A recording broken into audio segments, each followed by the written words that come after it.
We have Zach Lewis here from Garden to Table. He's going to give us some updates on this. How much time do I have? We've got about 5 minutes. 5 minutes. Is that enough time? I'll make it work. Okay. All right. Hello, everybody. I see a lot of familiar faces. Good to see you all. That's right now. So I'm going to give a brief context of Garden Table and what we're all about, and I'll dive into the specific topic. I did bring some handouts, but I did not expect this many people to be here, so that's great. So Garden Table, we're working on building a sustainable local food system in San Jose. We do a lot of things to address this. We have a farm a couple miles north of here.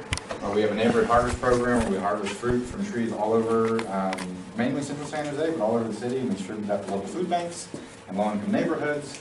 And we work on policies to facilitate urban agriculture. And kind of this year, we're really trying to focus on the opportunities of leveraging the local food economy. And this is a big deal, you know, you're thinking of like, a lot of people, when they think of like going out to eat in downtown San Jose, it is not the first place you think of for a fancy meal. We think that is ridiculous, and there's a lot of talent, there's a lot of ethnic and culinary traditions here. We're trying to figure out ways to tap into those folks and give them entrepreneurial opportunities to activate the food system. We're doing that partly with our farm, with our harvest program, and then the thing that I came to talk to y'all about today.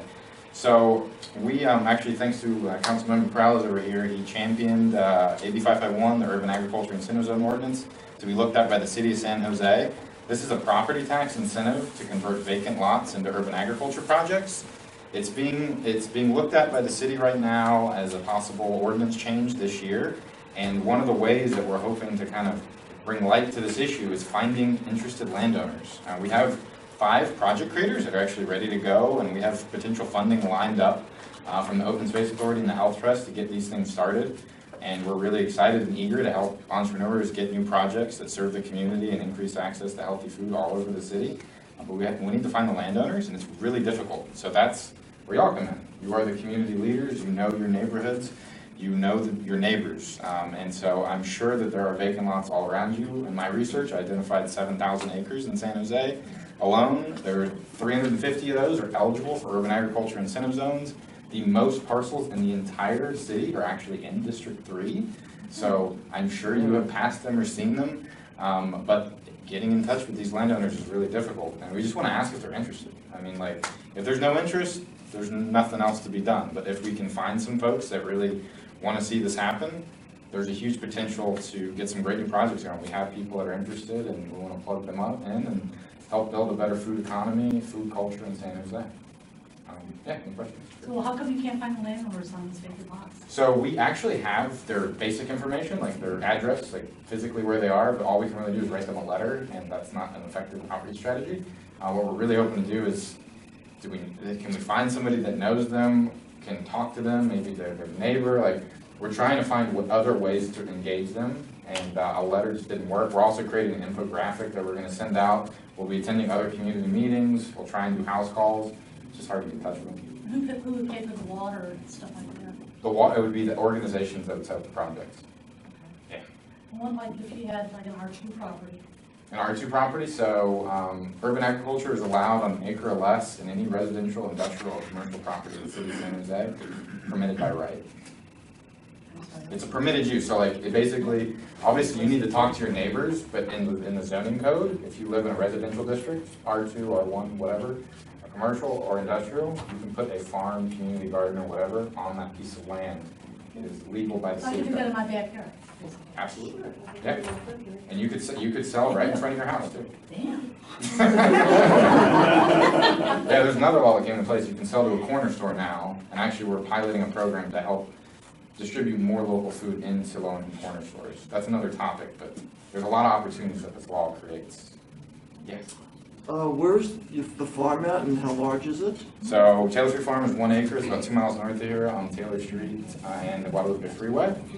We're in slumber mode right now because we've been planning for a really cool event series that will be kicking off in the summer.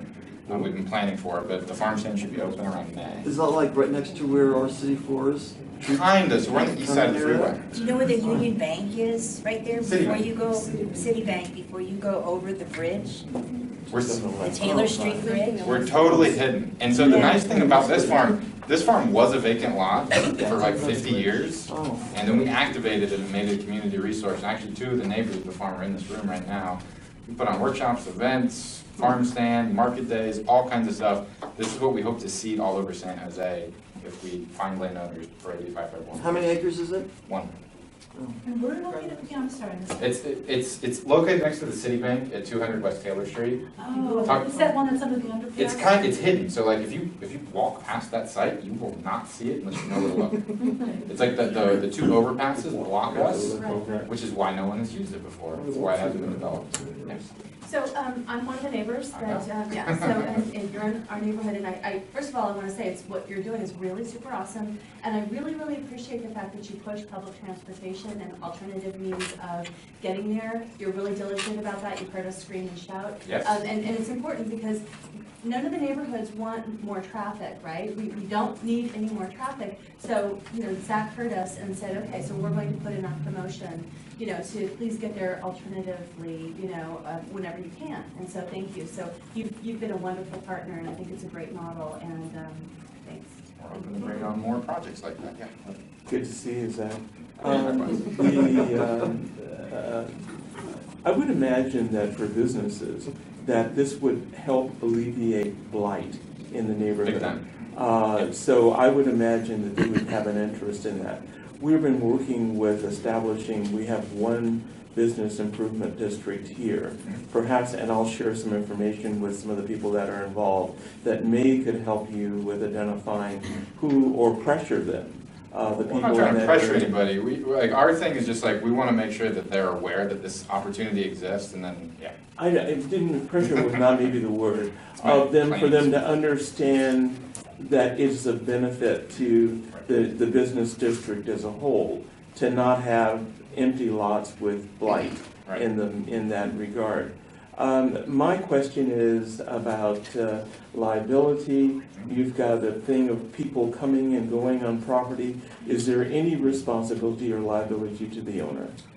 So that's the short version of that answer is if you created an agreement between an entrepreneur and a landowner, there would have to be a basic application that would be processed by the city. Then there'd have to be a memorandum of understanding between the landowner and the project creator. There'd have to be liability insurance. There's a lot of other things that go into it, but the owner would be protected. Otherwise, there'd be no point in putting the project forth.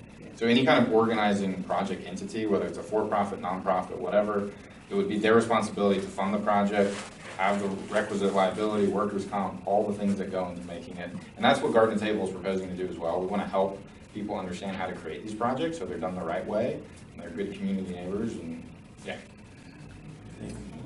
Thank you. Cool. And yeah, I'll stick around and talk after.